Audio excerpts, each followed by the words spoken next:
Gentleman from California, Vice Chair Gomez is now recognized. Thank you, Chairwoman Maloney. First, let me thank all the speakers. One of the things that I like to focus on is just how cities and states are definitely the backbone of our democracy and the backbone of how do we get services to the people in need.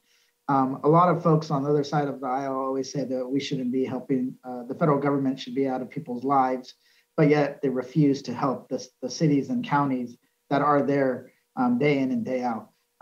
Most people don't know, but I worked for the National League of Cities once upon a time in 2005, 2006. So it's good to see you, Victoria, and also just understand the work that you do to advocate on behalf of cities.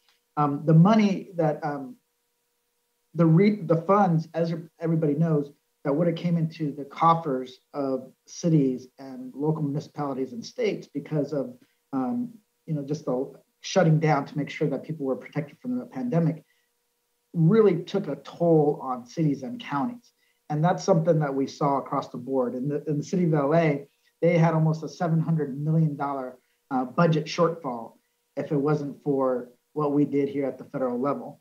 And the money that they did would allow them to make sure that their employees had their paychecks, that they didn't have to go without, which are crucial when it comes to any economic downturn, because oftentimes local governments are the ones that can stay afloat longer than, say, a small business or a medium-sized business. So those dollars are crucial to be circulating within the economy. They're the ones that are keeping that small business afloat because they can still continue to purchase those goods and services.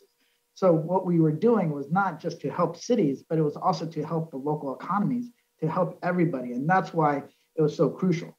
And these cities, what did they do? They stepped up on their own to do that COVID testing sites, vaccination sites, made sure that people were getting their food distributed, taking care of seniors, making sure that people had the first responders didn't go without a paycheck and could respond to emergencies.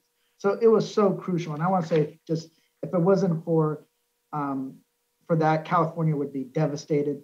California received about $27 billion invested in affordable housing and homelessness resources, $1.75 billion to fund the construction of new affordable homes, $1.2 billion for Project Roomkey to acquire hotels and motels to provide housing for individuals and families who are experiencing homelessness, $300 million for affordable housing preservation, and $440 million for eviction and foreclosure prevention and defense. That's just to name a few. The County of LA received $1.95 billion. That's huge. What did they do? Build more affordable housing. They were working to keep people off the streets so that we wouldn't be dealing with a bigger healthcare crisis. And City of LA received $1.27 billion. And a lot of that is still going out as we speak, but it has made a big difference. Dr. Leachman, if he's still here, I can't see him, but. Yes, sir, I'm here. Okay. Can you describe how severe the need of housing assistance has been throughout the pandemic? Yes, absolutely crucial. A new census survey that started up right around the time that the pandemic kicked in has been valuable in helping us to understand what the impact of the pandemic has been on people's ability to pay for their rent. As of October, one in 6 renters were not caught up on their rent, and as in other areas, the disparities here are quite stark by racial and ethnic categories. For example, among Black renters, the share was more than 1 in 4. And still, even before the pandemic, 23 million people who lived in low-income households were paying more than half their income for rent and utilities. So that the need is quite stark, and as California has shown in its allocations and many other states and localities, using fiscal recovery funds to help address this crisis, to keep people housed at this very difficult time, has been a very important and vital use of these funds. Yeah, and that was something that I wanted to really highlight, because these are not folks that are not working. These are often the working poor. They're working 2, 3, 4 jobs a week to make ends meet, and they still have barely enough money to survive.